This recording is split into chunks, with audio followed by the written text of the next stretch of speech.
Hello, my dear students. In today's lecture from chapter 4 of your biology, that is reproductive health, we are going to discuss two topics, and they are medical termination of pregnancy and sexually transmitted diseases. So, let's start. Students, intentional or voluntarily termination of pregnancy before full term is known as medical termination of pregnancy, which is also known as MTP or induced abortion. So students, termination का मतलब होता है किसी चीज़ को ख़त्म करना.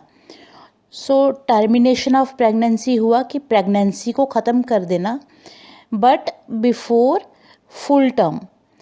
Before full term का मतलब है कि अभी पूरी तरह से जो चाइल्ड है वो मदर की बॉडी के अंदर डेवलप नहीं हुआ है, उससे पहले ही प्रेगनेंसी को ख़त्म कर देना, उसको बोलते हैं मेडिकल टर्मिनेशन ऑफ प्रेगनेंसी, या कॉमन लैंग्वेज में हम उसको एबॉर्शन भी बोलते हैं.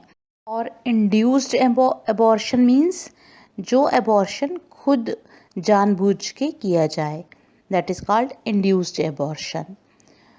Nearly 45 to 50 million MTPs are performed in a year all over the world, which accounts to 1/5 of the total number of conceived pregnancies in a year. तो students, एक साल में near about 45 to 50 million MTPs की जाती हैं all over the world. सो बच्चों, आप खुद गैस कर सकते हो कि कितनी ज़्यादा नंबर में through out the year all over the world MTPs perform की जाती हैं, जो टोटल प्रेगनेंसी का 1/5 पार्ट हैं. सो आप ये भी सोच सकते हो कि MTP has a significant role in decreasing the population growth, कि इससे तो अच्छा हुआ कि पॉपुलेशन ग्रोथ कम होगी, but MTPs are not meant for that purpose. This matter of MTPs has been debated all over the world, that whether this issue of MTP must be legalized or not. कहने का मतलब ये है कि क्या different जो governments हैं अलग अलग कंट्रीज़ की, वो डिबेट करती हैं इस मैटर पे कि हम इसको लीगलाइज करें, मतलब लोगों को अलो करें फॉर MTP और नॉट, क्योंकि इसके साथ हमारे सोशल, इमोशनल, एथिकल और रिलीजियस इश्यूज भी इन्वॉल्व होते हैं. कई बार हम अपने रिलीजन के अकॉर्डिंगली देखते हैं कि MTP में तो हम किसी बच्चे की जान लेने जा रहे हैं.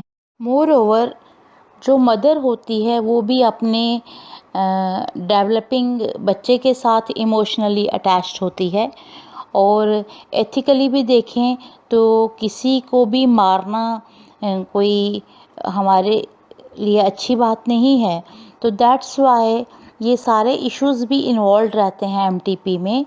सो बच्चों, गवर्नमेंट ऑफ इंडिया ने MTP एक्ट बनाया इन 1971 to legalize MTP practices, but with strict conditions so as to avoid its misuse. So government of India ने कुछ सख्त रूल्स भी इसके साथ लगाए, so that this practice may not be misused, because as you know there are a large number of female feticides which are performed all over the country throughout the year. लोग ये check कराने के लिए जाते हैं कि whether the developing fetus is male or female, और जब उनको पता चलता है कि that fetus is female, they go for MTP, that is induced abortion, to kill that female fetus, because they don't want more daughters in their family. सो अभी भी हमारी सोसाइटी में ऐसा है कि बेटे चाहे जितने भी हो जाएं, मगर ज़्यादा बेटियां घर में उनको नहीं चाहिए होती हैं। Dear students, now the important question that arises that अगर ये MTP जो है वो illegal practices like female foeticides को बढ़ावा देती है, then why to go for MTP, क्यों ये रूल बनाया गया MTP का? सो इसके आंसर में फर्स्ट पॉइंट है to get rid of unwanted pregnancies either due to casual unprotected intercourse or failure of contraceptives during coitus or rapes. तो students unprotected mating के कारण या कॉन्ट्रासेप्टिव्स के फेलियर के कारण अगर female gets pregnant, so if she doesn't want to continue that pregnancy, she may go for MTP. या फिर कुछ ऐसे केसेस हो सकते हैं प्रेगनेंसी के where the continuation of pregnancy mother के लिए या फिटस के लिए और दोनों के लिए हार्मफुल हो सकती है या फैटल हो सकती है। Fatal means cause of death. तो ऐसी प्रेगनेंसी को कंटिन्यू नहीं करवाया जा सकता, so females go for MTP. Now students, MTPs are considered safe during the first trimester, that is up to 12 weeks of pregnancy. So बच्चों MTPs जो हैं वो सेफ रहती हैं for mother during first trimester, अगर वो प्रेगनेंसी के पहले 3 मंथ्स के दौरान करवाई जाएं, क्योंकि second trimester abortions are much more riskier.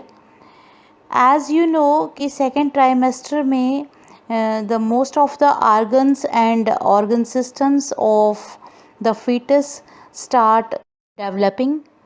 So if the female goes for abortion during second trimester, it is very much risky for her health.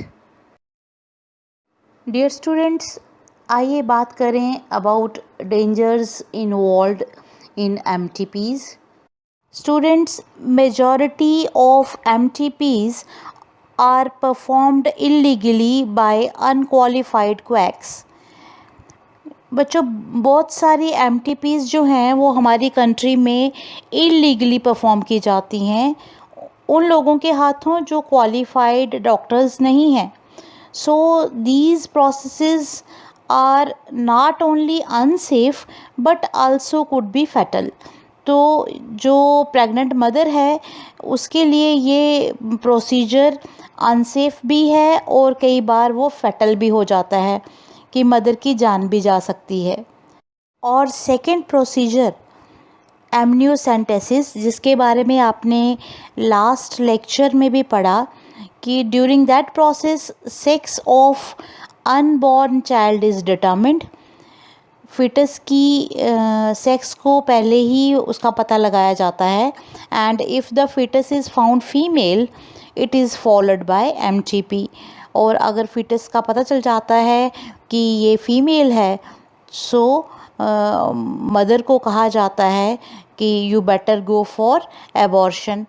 And this practice is totally illegal because अभी भी students हमारी society में indiscrimination है कि sons are preferred over daughters and many families in today's modern times too prefer to undergo abortion if they find that the pregnant female in their family is having a female fetus developing inside her body.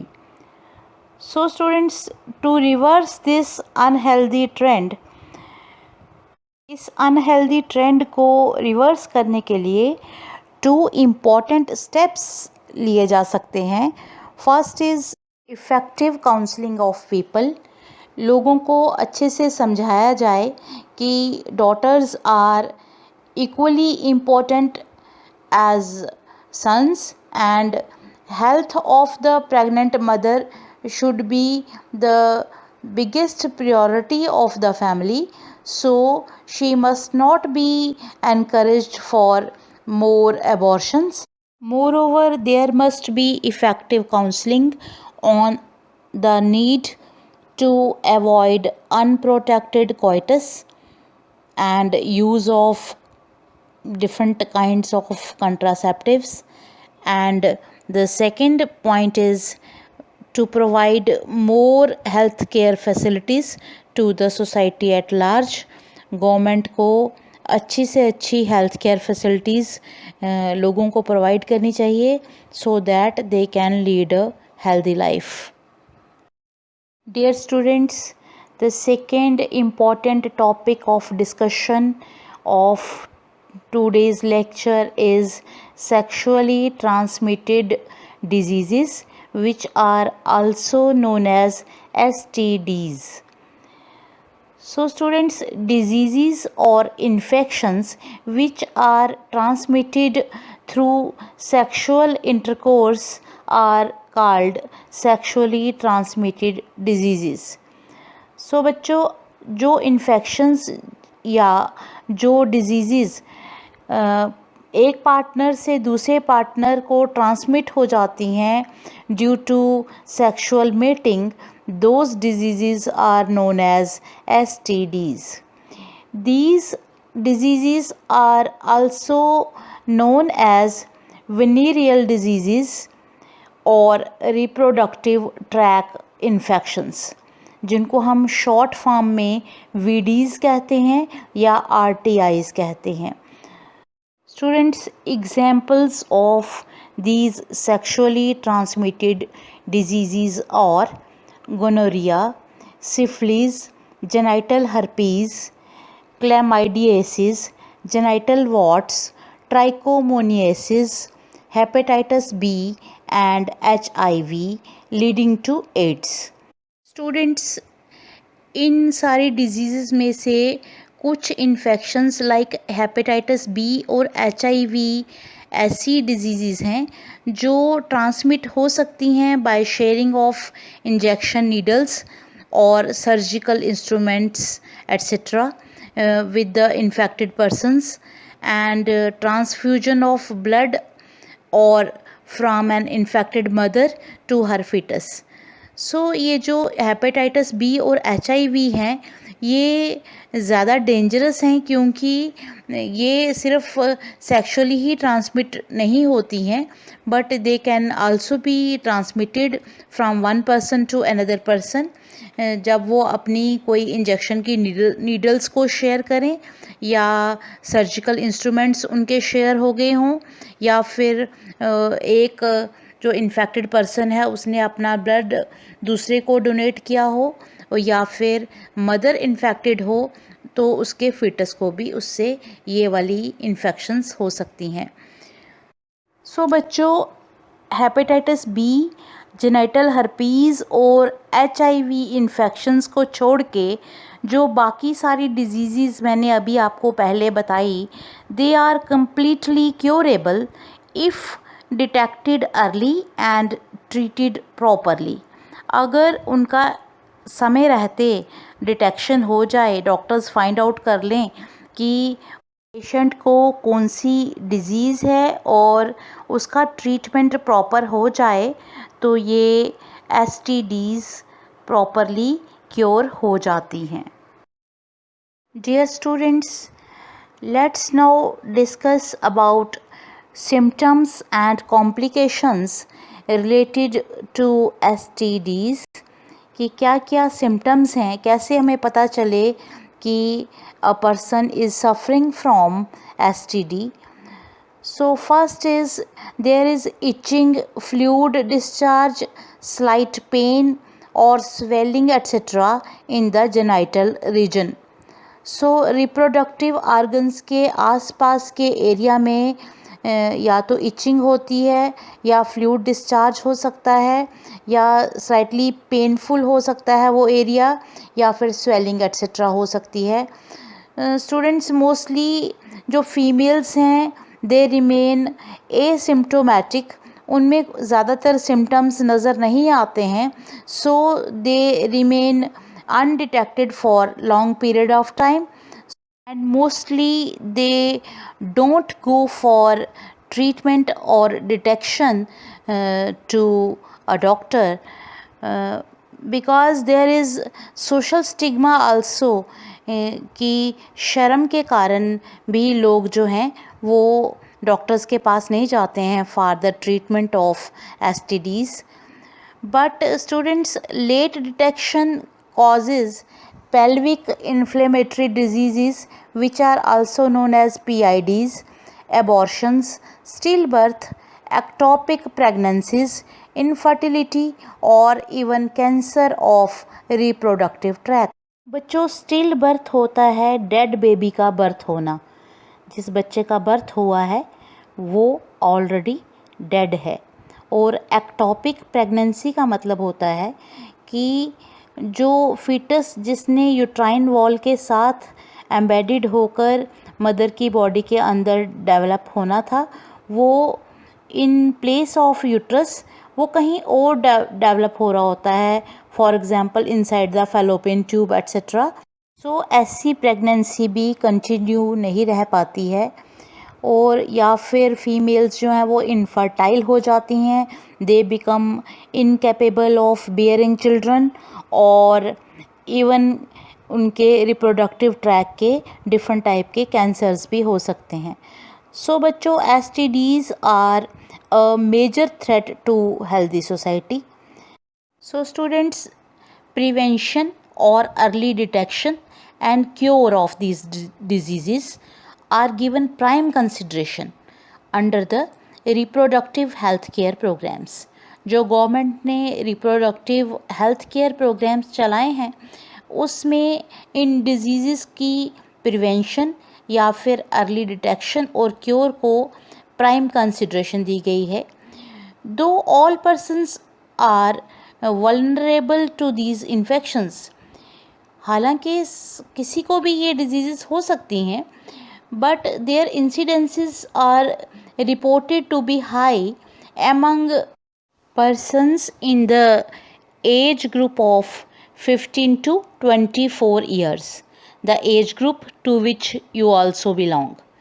सो बच्चों, 15 से लेके 24 years तक के जो persons हैं उनमें ये disease ज़्यादातर देखी जाती हैं. So there is no reason to panic because prevention is possible.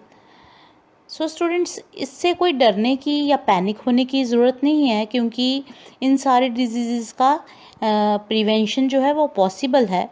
So one could be free of these infections by following the 3 simple principles, which are avoid sex with multiple partners or unknown partners. So couples must be honest to each other in their relationship, and they should avoid sex with unknown or multiple partners. Second is to use different kinds of contraceptives during mating. And third is, in case of doubt, one should go to a qualified doctor for early detection. So अगर कोई doubt होता है तो जितनी जल्दी हो सके qualified doctor के पास जाना चाहिए and get complete treatment if diagnosed with disease. So students, this was all about medical termination of pregnancy and sexually transmitted disease. I hope आपको कुछ अच्छे से समझ आ रहा होगा. You keep on revising my lectures and making notes. In our next lecture, we will discuss about a new topic, that is infertility. Till then, stay safe. Stay healthy and study hard. Thank you very much.